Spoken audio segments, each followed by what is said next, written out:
Good morning, everybody, and welcome again to study this week's Torah portion. We study the portion of Mishpatim, the first Sicha, the first talk of the Rabbi in the book Selections from Likutei Sichos, page 321.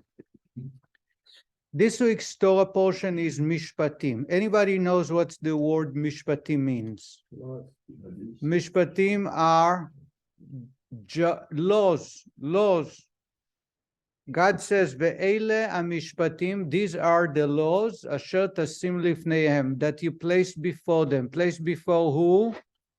Before the Jewish people. The first law is talking about a Hebrew slave, and then we're talking about baileys, people who watch objects for others, and then they claim it was stolen or got lost, or there was a event beyond their control, a hurricane came and took it. So there are four categories of baileys. There is an unpaid bailey, someone who is watching. Bailey is a watchman. Okay, like a shomer. A shomer, right. Someone who is watching your glasses, watching your car. There is a paid bailey, someone who gets paid to watch. There is a renter, someone who rents to use the goods, and he pays for it. He's also a bailey. He's watching your object and he's responsible. And the last one is a borrower. Can I borrow your drill? Can I borrow your car? He is a watchman. He is a bailey. Those four categories in this week's Torah portion are based on their relationship is the level of their responsibilities. So an unpaid bailey, because he does it for free, is less responsible. The borrower, because he uses it and he benefits and he's not paying for it, he is the highest. He is responsible for every event, except one exception, if the animal died or got broken while it performs what it's supposed to. So okay, now let's talk about this week's portion, the Rabbi. The Torah portion begins commenting on the verse, "And these are the laws which you shall place before them." Our sages and rabbis offer several interpretations of the Hebrew lifneihem, translated as before them. The Torah says these are the laws. That God does not say you should give them, you should teach them, you should tell them, you should write for them, but you should place before them. Asher tasim lifneihem. Panim is face. Lifneihem is in front of them. It's from the same root. So there are different interpretations to the word lifneihem. Number one, legal issues must be adjudicated before them. That is, before Jewish judges, and not before non-Jews. If I have a dispute with somebody else, I must place my grievance before them, before the judges who are Jewish, not before a non-Jew. Even if the non-Jewish court follows Jewish law, it is prohibited to place my dispute or my questions before a non-Jewish court. That's the word lifneihem, before them, before Jewish judges. Does that hold present day also? Of course. So if I want to take a small transaction in court against somebody else, I gotta go in front of a Jewish judge? Right, and in Jewish communities, there are many people who take to court, and only after they go to a beit din, to a Jewish court, and the litigant refuses to attend court or obey, they get a permission. They get a letter in which the court allows the person to save their financials, go to court, because the court will enforce the law by police, and that's how they do it. When in 1984, I think, Satmar and Lubavitch had major disputes, and my mashpia, my mentor, Rabbi Yaakov, who was teaching Tanya in hiding every Friday in Williamsburg to Satmar Hasidim. One day they discovered that, the Satmar, those who were opposing, and they caught him while he was teaching. And the greatest punishment they did to him, they beat him up and they chopped his beard. I have a picture. They cut his beard as a punishment. Saturday night, the rabbi of Chabad, Rabbi Dvorkin in Crown Heights, called in for a meeting. And he asked that there should be no retaliation physically. There shouldn't be, because we are young boys, hot-headed. We were 16. This is our teacher. We wanted to go and break windows, etc. He says no retaliation. However, from now on, it is for if the community in Satmar do not protest and fine or punishes the perpetrator, their kashrut is unreliable and unacceptable, so we cannot use their kosher food. That's what is, and they refuse. The community of Satmar says that's the right thing. You shouldn't teach Tanya. The outcome was there was Chabad Echsher, Chabad supervision for wine, meat, and milk. J&J, anybody knows J&J milk? Used to be the biggest this. Lost its glory because Chabad came up with Shefa. Anyway, Kedem used to be, I could not stand Kedem for years. Why? Because Kedem, the wine, yeah. Because the supervision was Satmar. And so we stopped, we threw away all of Satmar. They lost an enormous amount of money. What really broke the camel back, they had a shipload of goods, wine and dairy and meat products to Australia. And in Australia, Chabad, like in many countries in Europe and in Australia and Africa, the Chabad Kashrut agency was in charge. So the Chabad community turned to the company and says, we don't want it, you don't have to deliver because we will not be accepting it. So what happened was they had to dump it in the middle of the ocean. That destroyed them. So they came back begging. Chabad refused to accept it until they apologized. They never apologized, but what they did is they added another supervision on their products. I need to answer that. כן, אני באמצע שיעור. מזל טוב! Ofer had a baby boy. Mazel tov. Siman tov, oh mazel tov, oh mazel tov, siman tov. Siman tov, oh mazel tov, oh mazel tov, siman tov. Siman tov, oh mazel tov, oh mazel tov, siman tov, yeah. Lano. Hey, Lano, yeah, hey, Lano. I just want to Satmar. I got into a side issue. But then they found the perpetrator, and there was no court that Satmar will accept. They wanted to call them even to a Satmar court, but the court says we will not find them guilty. So they had permission to go to the police. And actually, there was a court case. I attended the court. They hired the Rabbi Korf, the defendant, had no money to hire a lawyer. Those days, there was no money. So they had a public defendant. You can imagine the public defendant wasn't that great. They, Satmar, are very wealthy. They hired the best attorney. How do I know? Because later on, 2-3 years later, the police was fighting another Chabad Chassid, and he hired that attorney, and the attorney got him free. Anyway, they had the best attorney they can find. And the judge was acquitted them. They weren't found. But the interesting thing is every morning going to court in downtown Brooklyn, there would be a bunch of Hasid, 2 buses of Chabad students. They allowed only 2 buses, and not the entire yeshiva. So every day another group, and Satmar would have there. So in the courtroom, we were Satmar and Chabad Hasidim there, each one fighting for the another side. Now, whenever there was a break, you go in the hallway because you have to take off your hat in courts. They allow yarmulke, not a hat. So when you walk in, you have to take it off. So but it's very hard to hold it. So what do? You go out for the hallway to put it back on because there's no place to hang it.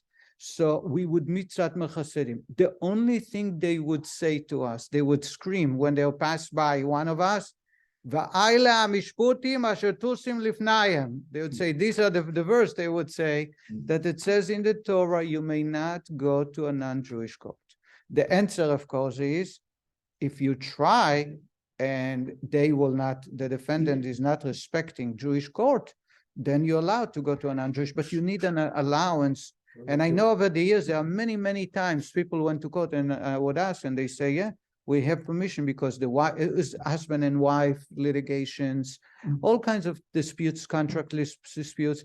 So what they do is they get permission from the Jewish court.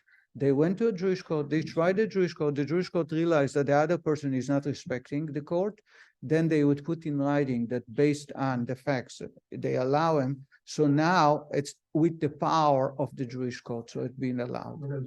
I just want to go into this already, it's so much to cover. Yes. But it was a Jewish judge in the civil court. No matter if it's a Jewish court, not only that, even if they promise to follow Jewish law. That's Rambam, I studied 2 days ago. 2 days ago, Rambam is talking about these issues. Rambam writes that even if the civil court agrees to follow Jewish law, it is totally forbidden. It's a sin.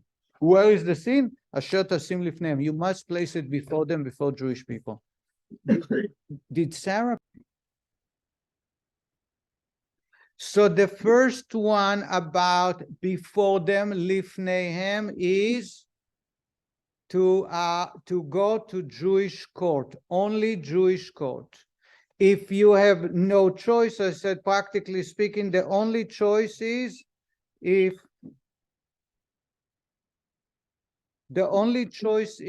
to get the court to allow you to go to general court. Otherwise, it's totally forbidden. So let's finish. Number one, that's what lifneihem means. Legal issues must adjudicated before them, that is, before Jewish judges, and not before non-Jews.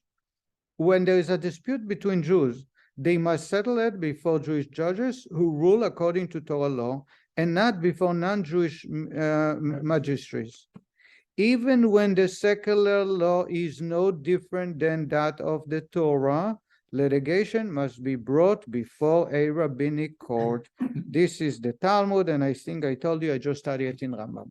That's one. Number two, lifneihem shares its root with the Hebrew word panim. Panim is face, literally meaning face.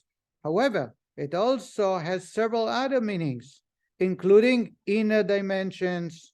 In this context, the verse instructs us that a student being taught the Torah's laws should be exposed to their inner dimensions, their underlying reasons. He should not be taught the laws as a dry canon, but should be shown their motivating principles. Instead of telling a student, this is the law, discover the motivating principle yourself, the teacher should explain the concept in a manner which sits well within the student's understanding. In other words, you don't just share the dry law like firing from a cannon. Give him the source, give him the background, make sure you give it from inside and not inside, from showing a face to them, meaning give him the whole thing. I think that another way of explaining it is that show him a happy face. Make sure you connect with him. And the connection is established not by sharing the simple text, the simple law, but giving the background and explaining where it came from. Is that clear? So we have two. Here is the third one, the Kabbalistic one. According to the Alter Rebbe, lifneihem, inner dimensions, refer to the students, their pnimiyut, and inside. The Torah's judgments enable the knowledge of God to be implanted in the inner dimensions of a Jew's soul. Within our spiritual makeup, we have a number of different levels, some revealed and some hidden. The Torah must permeate even the innermost and deeply hidden dimensions of our soul. What the Rabbi is saying, that when you teach Torah, don't just tell them that's what you do, that's what you're not allowed to do. Get a little deeper into the inner dimension. A human being, like everything, is made out of 2 dimensions: the material and the spiritual, the physical and the material and the spiritual. When you deal with a student who asks a question, don't just tell them you're not allowed to. That's the external dimension. Get into the bottom of it. Say, you know, God don't want you to do it for such and such reason. What happens is they remember it better. It touches their soul. And most importantly, they will be able to tell if it can be applied to other cases or not. But if you say to somebody, You have to light candles on Hanukkah, one the first night. This is the external. But if you say light teaches us spirituality over materialism, you are lighting a candle one and the next night two because you want to increase in good. You give them all those reasons, you talk to their soul, and you're able to bring it much, much deeper. So lifneihem lipnimiyutam. One is lifneihem lipnimiyutam, that's Kabbalah, to the inner soul. The second one we study is lifneihem, meaning with panim, like face, give it to them in a way that they know all the details that's included. And the first one is, do not take you dispute all the laws that apply to Jewish people, do not take into non-Jewish court, even if they agree to. The difference between the last two. Court, I understand. What's the difference between two, B and C? Okay, so I'll say that the second one is to make sure you put a smiley face and show the student that he's not bothering you with the question. So he's always welcome to ask questions. Oh. Okay? That's Okay. panim. That's Okay. the way I said it. Oh. That's the way I see it. By the way, the Rabbi is going to ask that all three interpretations stem from one word, lifneihem. They must be interconnection between the three, and the Rabbi is going, if we get there. So I'm going to share with you the Rabbi's full question so we can skip a few pages. The Rabbi's question is, why these requirements apply to the level of Mishpatim? You have three categories of Torah law, right? I am sure you heard. Chukim, no common sense, like kosher food. It doesn't make sense. Sacrifices don't make sense. Para aduma, red heifer, no common sense. These are commandments, shatnez, no common sense. Then you have the second category, mishpatim, that laws that make sense. Don't steal. Be careful when with respect, when you have a slave. If you have a dispute, go to court. If you are watching someone's goods, you got to be responsible and careful not to destroy it. These are common sense. You respect your father and mother. You are respectful to your spouse. You are following common sense. That mishpatim. The third one is eidot. Eidot is like testimonies. It's like Shabbat. Why God gave us the commandment of Shabbat? To remember He rested on Shabbat, so we have to rest and appreciate God. Passover, holiday of freedom, because God took us and gave us freedom. Shavuot, God gifted us with the Torah. We want to show appreciation, so we thank God every year.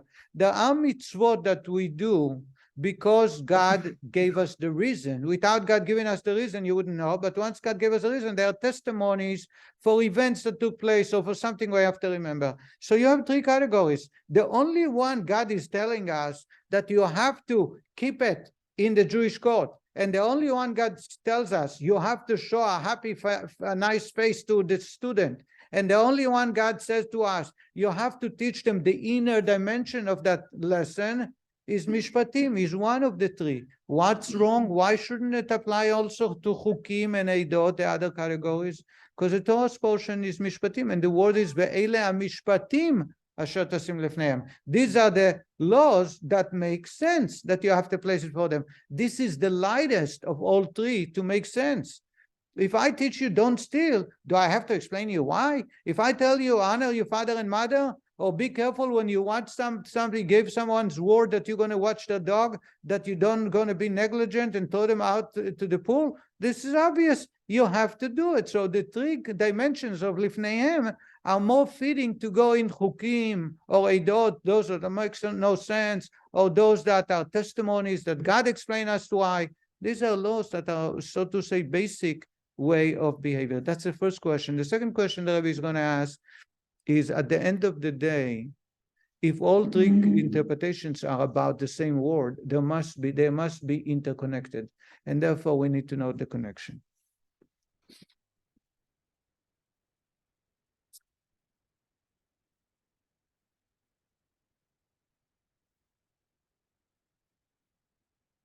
Here is the Rebbe's explained.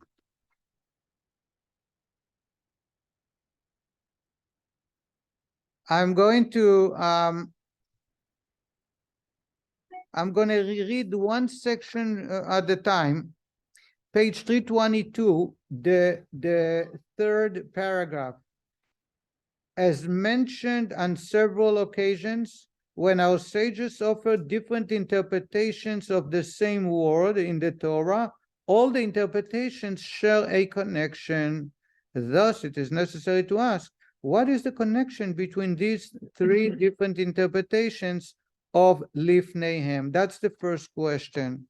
The second question, next page, page 323, third paragraph.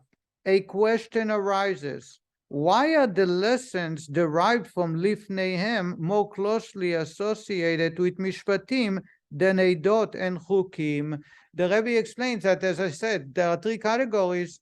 The one category, Mishpatim, is the one that makes sense, about no stealing, about honoring father and mother, be kind to animals. These are the only, it's not the only one. I would say that those three interpretations, Lifneihem, should apply to the other categories. And the Rabbi goes on to explain. A resolution can be offered according to the first interpretation of Lifneihem.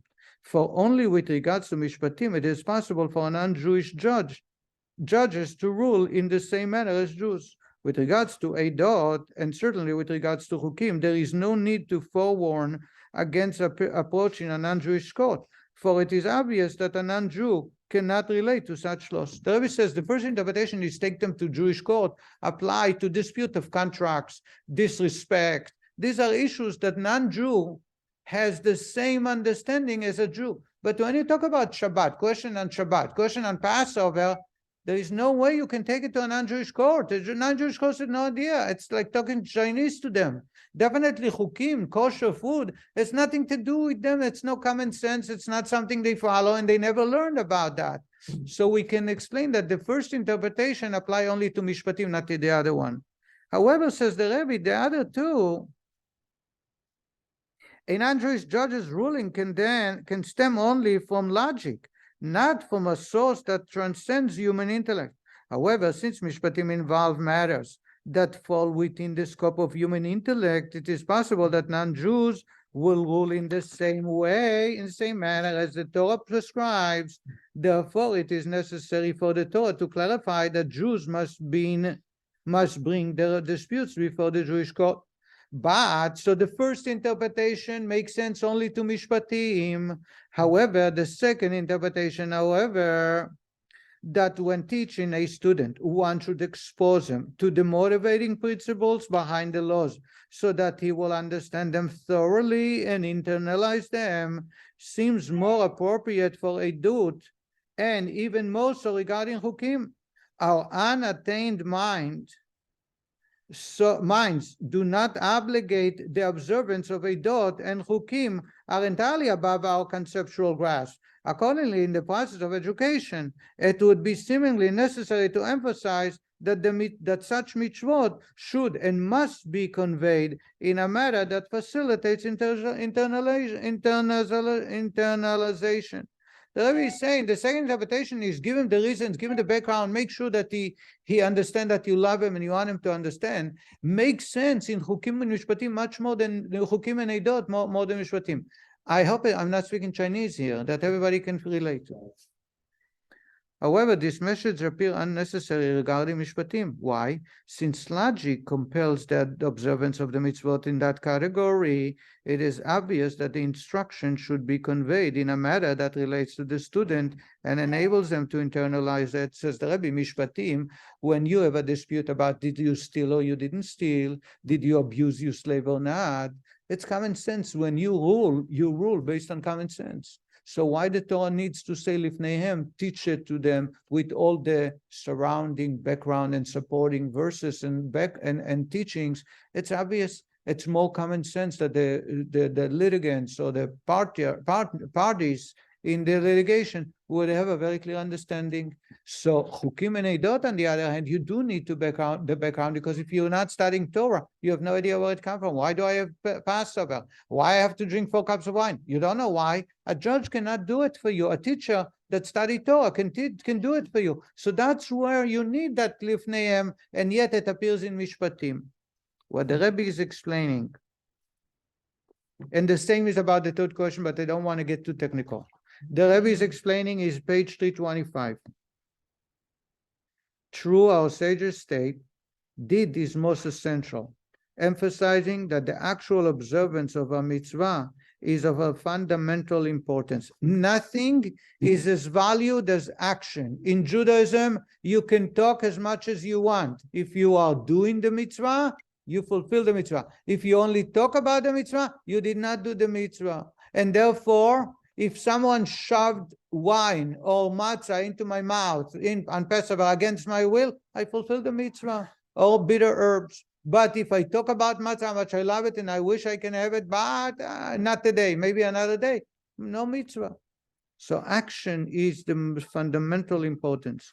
For example, with regards to the mitzvah of tefillin, and the entire Torah is equal to tefillin, were a person to have in mind all the spiritual intentions associated with the mitzvah, but failed to actually bind tefillin on his head, to his head and arm, he has not performed the mitzvah and is considered in the category of a skull on which tefillin have not been placed.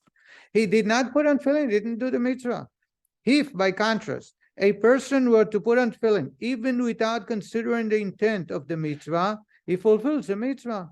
This applies even when a person is advanced enough to be capable of focusing his intent, yet fails to do so, although he fulfills the mitzvah in a perfunctory manner. He still must recite a blessing beforehand and mention God's name and his sovereignty.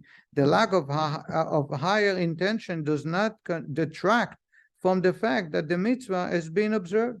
The same applies with regards to other mitzvot, because the deed is most essential. In Judaism, action is what counts. If I put tefillin, I have no idea what I'm doing, I did a mitzvah. If I know exactly what tefillin is effective and what's great about that, and it's equal to all the mitzvot, but I did not do it. I didn't fulfill the mitzvah. I cannot say a blessing. Nevertheless, this emphasis on the deed is not meant to exclude thought or feeling. On the contrary, God's will is that the mitzvah permeate every dimension of our character, encompassing all the potentials which we possess. A mitzvah should affect not only one's powers of action and speech, but also one's power of thought, emotions, and intellect, and even the encompassing powers of will and pleasure. All these powers are to be permeated by God's mitzvot. Says the Rabbi, even though action is on top of the pyramid, it doesn't exclude everything else. God wants every part of my life, my body, to be participating in serving God. So when I do a mitzvah, it should not be only action. It has to be with the thinking, with the emotions, even the will and the pleasure should get involved in serving God. Moreover, this does not apply only to those mitzvot which are of a general nature and fundamentally depend on the filling of our hearts and our powers of comprehension. For example, the mitzvah of love, fear, faith in God, knowledge of God, and the like. Instead, all mitzvot, even those entirely dependent on action, must permeate every aspect of our personalities, including our deepest potential, including and especially that of inner, heartfelt pleasure. Indeed, every mitzvah, whichever it might be, must be observed with happiness and joy, as alluded to in the verse. All the choice parts should be given to God. What the Rabbi is saying is, not only mitzvot that make sense, I have to include my willpower, my desire, my love, my pleasure, even mitzvot that have nothing to do with that. For example, God said, eat bitter herb. God says, fast on Yom Kippur.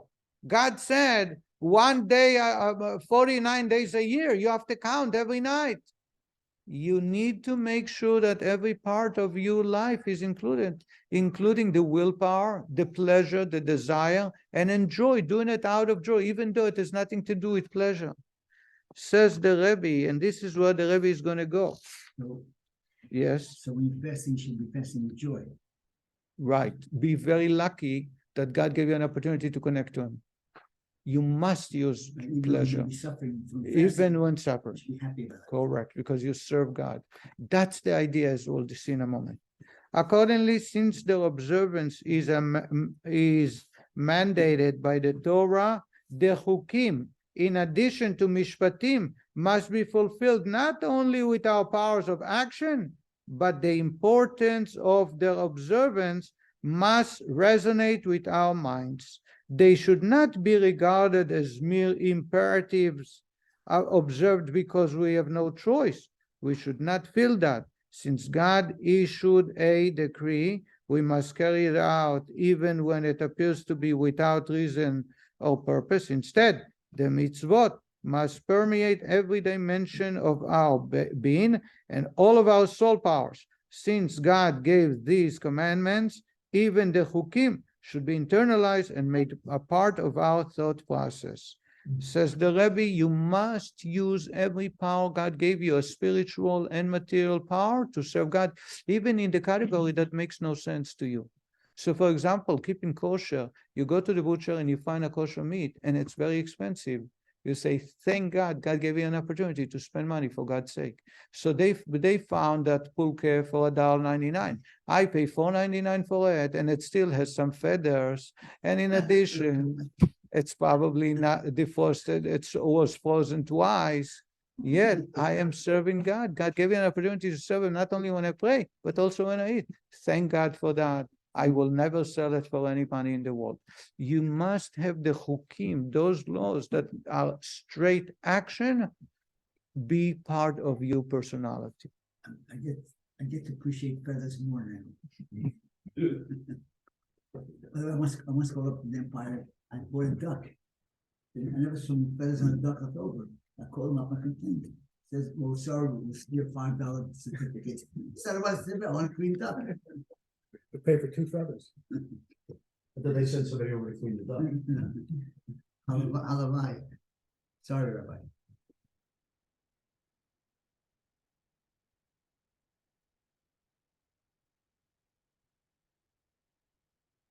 We are page 328, second paragraph. According to this explanation, it is clear that to observe the chukim properly, one must arouse the inner dimension of one's soul, the third interpretation of Lifneihem mentioned above. It is this potential that enables the chukim to be accepted within the framework of our revealed powers. That is, our minds, our feelings, and the like. Now, I'll explain that. Without the influence of this inner dimension, a person will not be able to reach the unquestioning, single-minded commitment described above. It is possible that in actual practice he will observe the chukim with Kabbalat all, but this observance will lack vitality.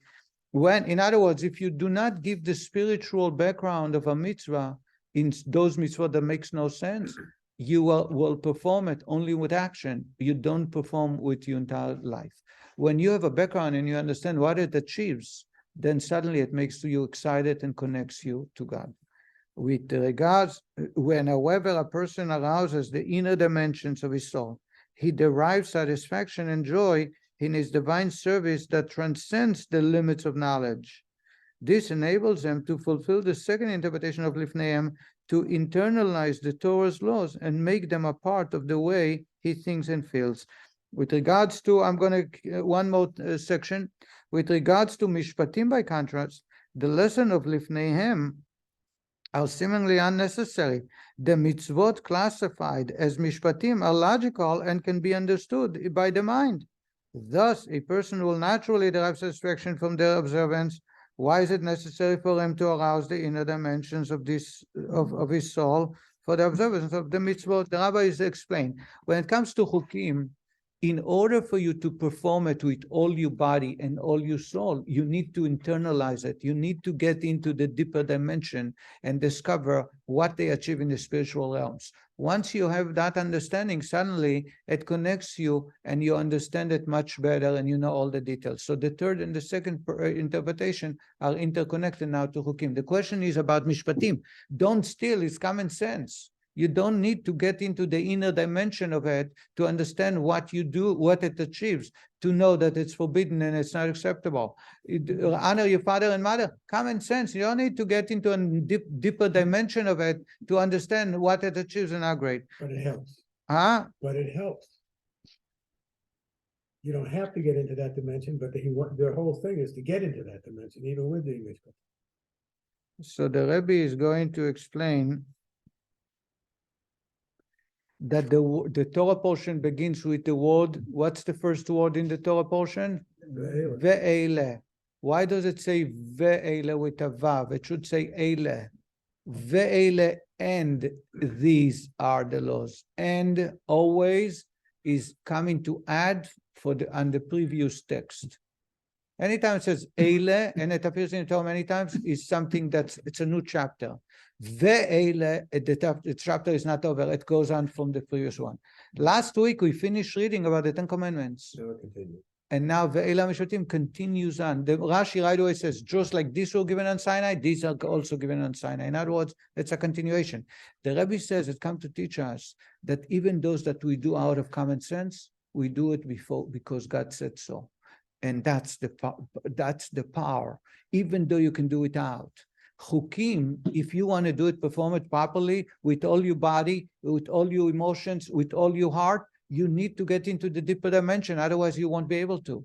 Mishpatim, similarly, you don't need that. Comes the Torah and says, no, you have to get into the deeper dimension, so you have all the details, and this way you serve it because God. Here it is, the last chapter.